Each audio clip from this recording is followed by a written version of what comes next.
Hey you guys, this is Justice with Fighting for Justice. I am here at the Embassy of Haiti here in Washington, D.C.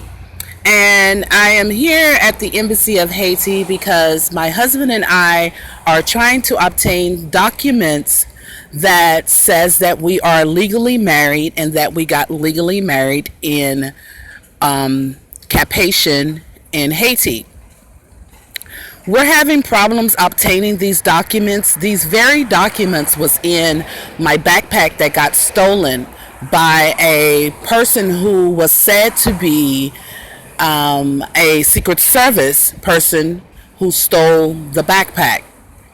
And as of today, it's been 3 years since I've seen my husband and kids, and since I have returned back to Haiti, where my husband and kids are, to see them because of my backpack being stolen by a said person who was operating under the name of being a Florida Secret Service agent.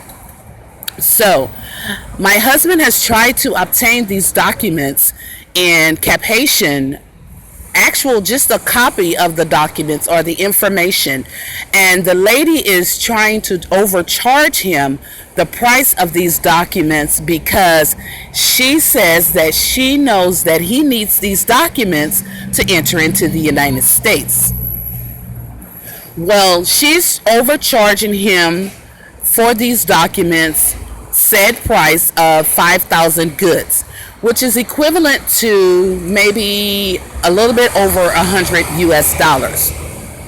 So I came here today for the Embassy of Haiti, and you can already tell as I walked up on the Embassy of Haiti that I already knew that I was not going to receive any type of support or help from the Haitian people here in the United States to get my husband and kids over here in the United States who are Haitian citizens.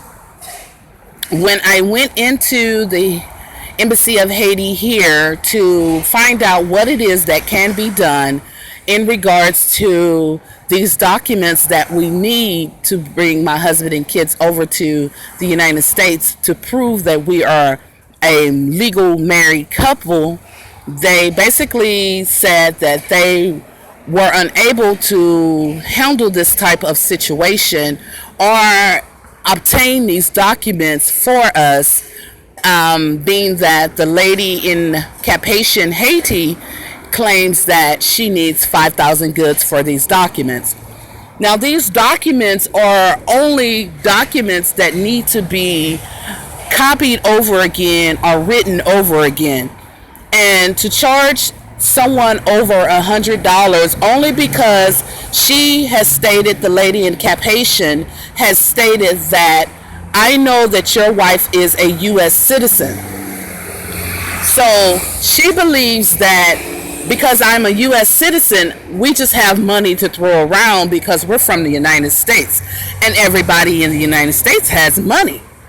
So I don't believe that this is the appropriate cost to charge someone for marriage certificate when all she has to do is just write the information on a piece of paper over again, and my husband takes the documents to Port-au-Prince.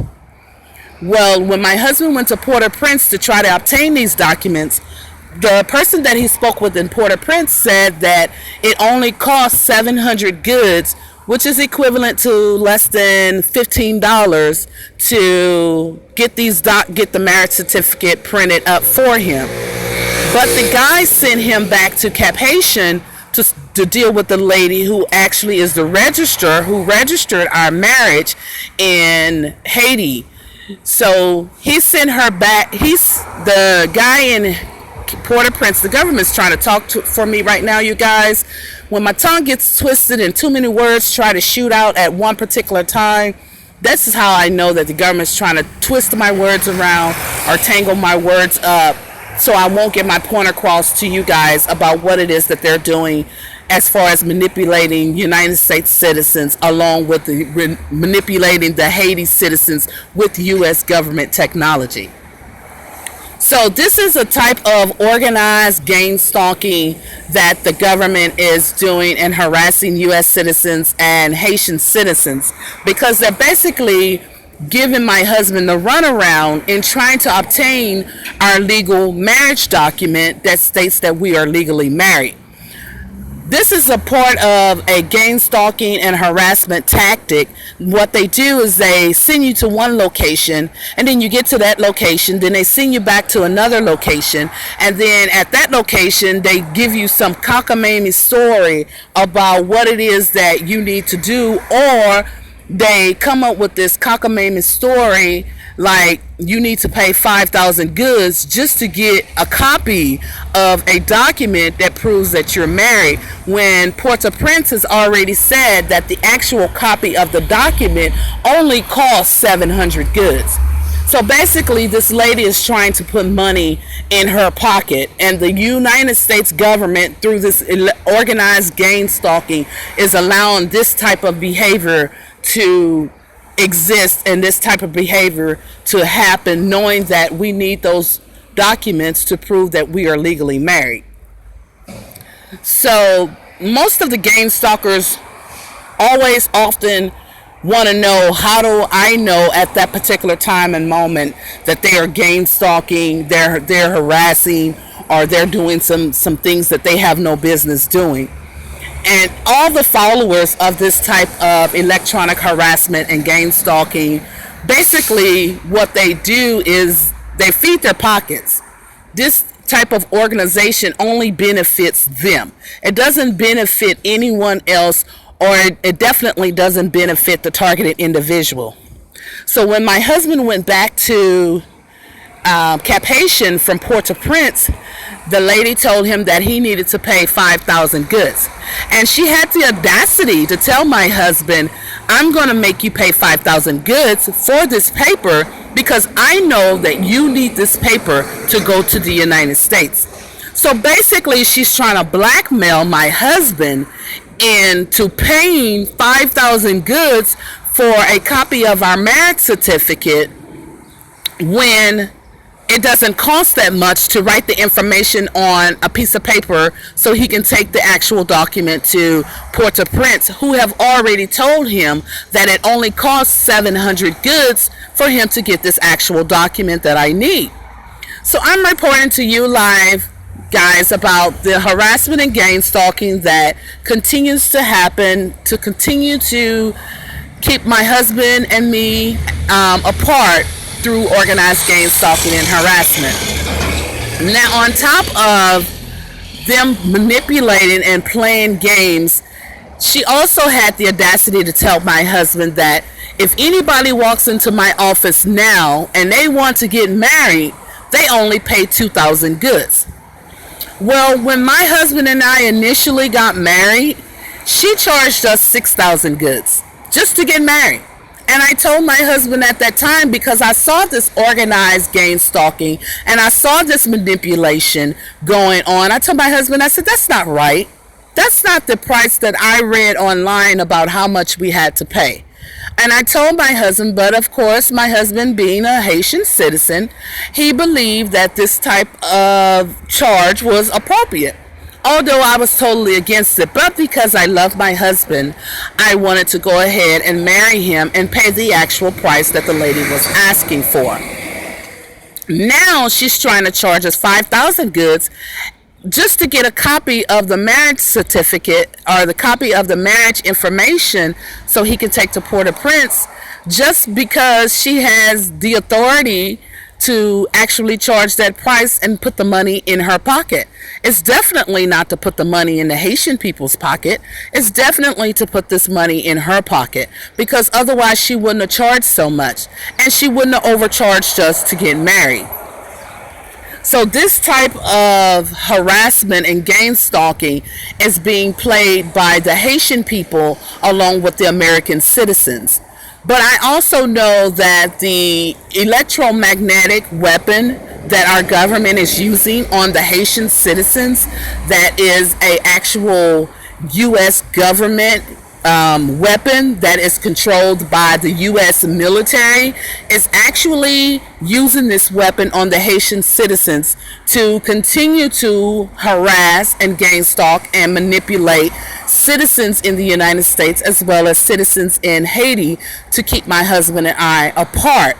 And this is the type of game playing that I report, as well as the type of harassment that I report to the American people and to my listeners who don't follow the voice to skull technology and who are not a part of the electronic harassment and gang stalking. This is the type of information that I continue to bring to the public's attention to make them aware of, one, that we know that this type of harassment and gang stalking is going on, and two, this is why the United States government have to pay my husband and myself and our kids for harassing us and doing illegal type of things to us as a family. The United States government has a law that says that they cannot use no weapon on any citizen that alters their natural state of mind. And if you guys don't believe me, just go look it up. So if any of you are actually being harassed by this technology and someone has led you to believe via voice to skull or through electromagnetic body movement has led you to believe that this is okay and this is legal to do, it's not okay and it's not legal to do to anyone. This is a covert harassment being done either by the CIA, the FBI, the NSA, or either our military, our U.S. Armed Services. So my mission today is basically to bring you guys aware of this type of technology that is being done on Haitian citizens as well as United States citizens at the same time. That is actually the delaying process in my husband and I reuniting, our family reuniting and being together. Now, when my husband applied for his U.S. citizenship when we were in Haiti, this same type of harassment actually took place in the embassy, the United States Embassy in Haiti. And this type of harassment is the reason why my husband and kids are separated, as to why I had to leave them in Haiti and I had to come to the United States. Well, of course, once I got to the United States, my backpack got stolen with all my personal property, my personal identification, and my personal belongings. And in there was my passport, along with my marriage certificate, information on my kid's birth, and a lot of the documents that I have obtained that I needed to actually get the citizenship done. The person that stole the citizenship paper or stole the backpack with all my information in it was said to be a United States Secret Service agent. So at that time, I felt that I was being targeted by a United States Secret Service agent. And to this day, they have held that backpack away from me and have claimed that they have my property, but will not release my property until the investigation is over. Well, it's been 3 years since I've seen my husband and kids, and they are continuing to hold my backpack. Right now, to this day, we are still waiting for the reasons why I don't have my backpack. But the United States claim that this technology and all their followers and gang stalkers are actually participating in this type of behavior. If you Google No Abuse of Power and the actual location of No Abuse of Power, you will find out where their main gang stalking headquarters is located, and all the participants inside of that location actually participate in organized gang stalking, and they actually participate in the harassment, and they follow the gang stalking and harassment techniques of the COINTELPRO, the MK Ultra, or the electromagnetic mind control. The government is actually training these individuals as we speak on how to target and gang stalk and harass individuals, as well as myself and other people along the same lines. They've basically given me information as to who is what, and what is what. I do not participate in this particular type of harassment and gang stalking. My main goal and objective is, if you participate, if you harass me, if you stalk me, if you follow me, if you allow the voice to skull technology to speak words out your mouth to target